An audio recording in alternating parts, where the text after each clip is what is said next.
सबके प्राण लेने वाले यमराज जब माता अंजना के प्राण लेने पहुँचे तो हनुमान जी ने यमलोक में घुसकर ऐसा क्या किया कि यमराज डर कर भागने लगे। दरअसल अंजनेरी पर्वत की एक गुफा में विश्राम करते बाल हनुमान तथा माता अंजना के सामने अचानक एक दिन भैंसे पर सवार एक काला पुरुष आ गया और माता अंजना पर अपने अस्त्र से प्रहार करने लगा। यह देख हनुमान जी ने गुस्से से पूछा, कौन हो तुम?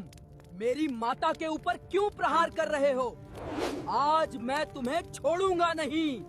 उस भैंसे पर सवार काले पुरुष ने बोला, मैं सबका काल यमराज हूँ और अंजना के प्राण लेने आया हूँ। यह सुनते ही हनुमान जी क्रोध से गर्जना करने लगे और कठोर स्वर में यमराज से बोले, यमराज, मेरी माता के प्राण मत लो, नहीं तो अच्छा नहीं होगा। मैं हनुमान हूँ, मैं किसी को नहीं छोड़ूंगा। इस पर यमराज ने कहा, बालक, ये मेरा धर्म है और मुझे ऐसा करना पड़ेगा क्योंकि अंजना का समय आ गया है।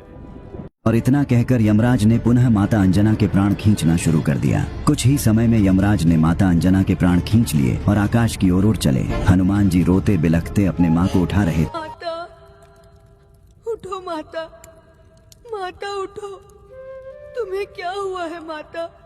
हनुमान जी ने माता अंजना को उठाने का बहुत प्रयास किया पर वो उठती कैसे, वो तो मर चुकी थी। अब हनुमान जी ने क्रोध से गर्जना करना शुरू किया, यमराज, मैं आ रहा हूँ। आज या तो मेरी माँ जीवित होगी या इस संसार से काल का अंत होगा। और इतना कहते ही हनुमान जी ने अपना आकार अत्यंत ही विशाल करना शुरू कर दिया। देखते ही देखते वो बालक हनुमान अब साक्षात महाकाल का रूप बन गया। उनकी भुजाएं फरकने लगी और आंखों से अंगारे बरसने लगे। उनके शरीर का तेज इतना भयानक था कि हजारों सूर्य भी फीके पड़ जाएं। हनुमान जी ने ऐसी भीषण गर्जना की कि ब्रह्मांड कांप उठा और अगले ही पल हनुमान जी ने धरती से ऐसी छलांग लगाई कि आकाश का सीना फट गया। हनुमान जी अत्यंत ही क्रोधित मुद्रा में तीव्र गति से यमलोक की तरफ जा रहे थे। इससे सभी देवता भयभीत होकर इधर उधर छुपने लगे। कोई भी क्रोधित हनुमान जी का सामना नहीं करना चाहता था और कुछ ही देर में हनुमान जी यमलोक के द्वार पर पहुंचकर क्रोध से गर्जना करते हुए यमराज को पुकारने लगे, बाहर आ जाओ यमराज, हनुमान आया है अपनी माता अंजना को वापस ले जाने के लिए। पर जब हनुमान जी की इस पुकार पर कोई नहीं आया तब हनुमान जी ने अपनी गदा से यमलोक की धरती पर ऐसा प्रहार किया कि यमलोक में मानो प्रलय आ गया हो। यमलोक में चारों ओर उथल पुथल मच गया। सभी यमलोक वासी डर से इधर उधर भागने लगे। किसी को कुछ समझ नहीं आ रहा था कि क्या हुआ है। तभी दो यमदूत भय से कांपते हुए यमराज के पास आए और बोले, हे यमराज, हमारी रक्षा करो, द्वार पर कोई वानर आया है, वो बहुत खतरनाक है, उसकी हुंकार से सारे लोग भाग रहे हैं। इस पर यमराज ने कहा, इतना बड़ा दुस्साहस, उसे मैं अभी सबक सिखाता हूँ, तुम लोग चिंता मत करो। और क्रोध से गर्जना करते यमराज अपने महिष भैंसे पर सवार होकर हनुमान जी से युद्ध के लिए चल दिए। हनुमान जी के सामने आते ही यमराज ने कहा, मूर्ख वानर, तुम्हारी इतनी बड़ी हिम्मत, तुम काल को चुनौती दे रहे हो। मृत्यु ही सत्य है, इसे कोई नहीं बदल सकता और तुम तो एक वानर हो। यह सुनते ही हनुमान जी का संयम टूट गया और उन्होंने गरजते हुए कहा, मैं तुम्हें अंतिम चेतावनी देता हूँ, मेरी माता के प्राण वापस करो, नहीं तो मेरे साथ युद्ध करो। पर यह सुनते ही जब यमराज ने अंजना के प्राण तो भूल ही जाओ, अगर तुम यहाँ से नहीं गए तो तुम्हारे प्राण भी मैं हर लूंगा।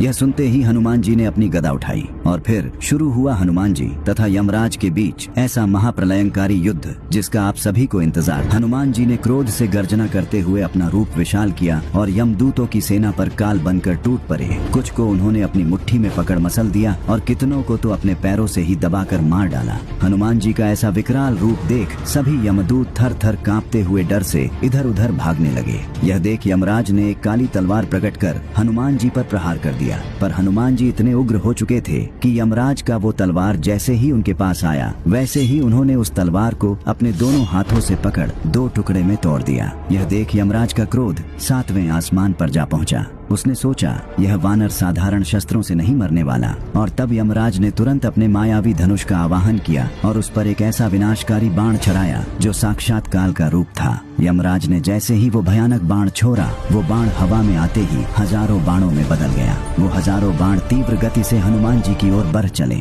यह देख हनुमान जी ने भी अपनी गदा को तेजी से घुमाकर हवा में छोड़ा और तभी वो गदा अनेक दिव्य गदाओं में बदल गई और काल की भांति यमराज के उस बाण की ओर बढ़ चली। देखते देखते ही देखते हनुमान जी की हजारों गदाओं ने यमराज के उन हजारों बाणों को नष्ट कर दिया। अपना यह वार खाली जाता देख यमराज बौखला उठे। उन्होंने अपनी तंत्र शक्तियों से एक भयानक काली गदा प्रकट की और अपने भैंसे से उतरकर हनुमान जी से द्वंद्व युद्ध करने लगे।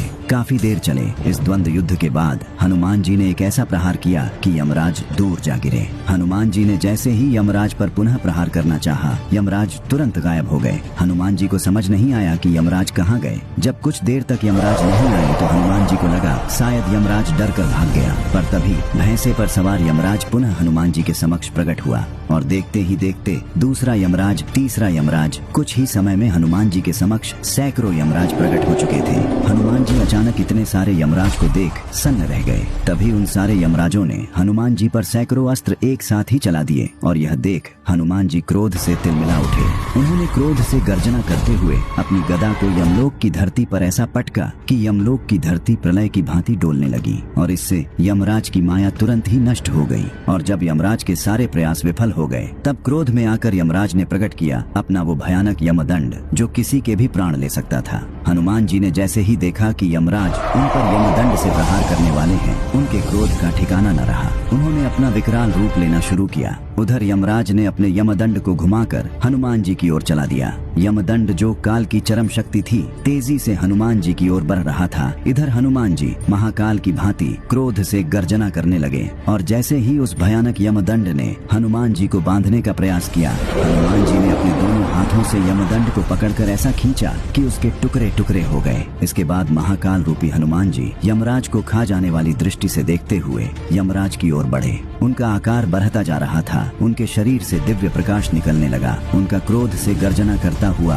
विकराल रूप ऐसा था मानो उन्होंने अपना विश्व रूप ले लिया है। यमराज हनुमान जी का ऐसा रूप देख डर से थर थर कांपने लगे। हनुमान जी अपनी गदा को लहराते हुए महाकाल की भांति यमराज की ओर बढ़ रहे थे। यमराज ये देख डर से इधर उधर भागने लगे। यमराज को अब लगने लगा कि अब हनुमान जी उनका संहार कर ही देंगे, अब उन्हें कोई नहीं बचा सकता। इस भयानक दृश्य ने तीनों लोगों को हिला दिया और फिर ब्रह्मा जी ने आकर हनुमान जी के क्रोध को शांत करना चाहा, पर वे भी असफल रहे। इतने उग्र हनुमान जी ने गर्जना करते हुए अपनी अंतिम घोषणा की, मुझे मेरी माँ दे दो, नहीं तो आज यमराज का अंत निश्चित है। और फिर आगे बढ़ते हुए हनुमान जी ने अपने विशाल मुट्ठी में यमराज को दबाकर जैसे ही अपने गदा से यमराज का अंत करना चाहा, तभी वहाँ भगवान विष्णु अपने दिव्य चतुर्भुज रूप में प्रकट हो गए और उन्होंने हनुमान जी को माता अंजना के प्राण दे दिए। हनुमान जी ने तीव्र गति से माता अंजना के पास आकर जैसे ही उनके प्राण को छोड़ा, माता अंजना जीवित हो उठी और कहा, हनुमान। यह सुनते ही हनुमान जी माता अंजना के गले से लिपट कर रोने लगे और इस प्रकार हनुमान जी ने काल को भी हराकर अपने माता के प्राण बचा लिए।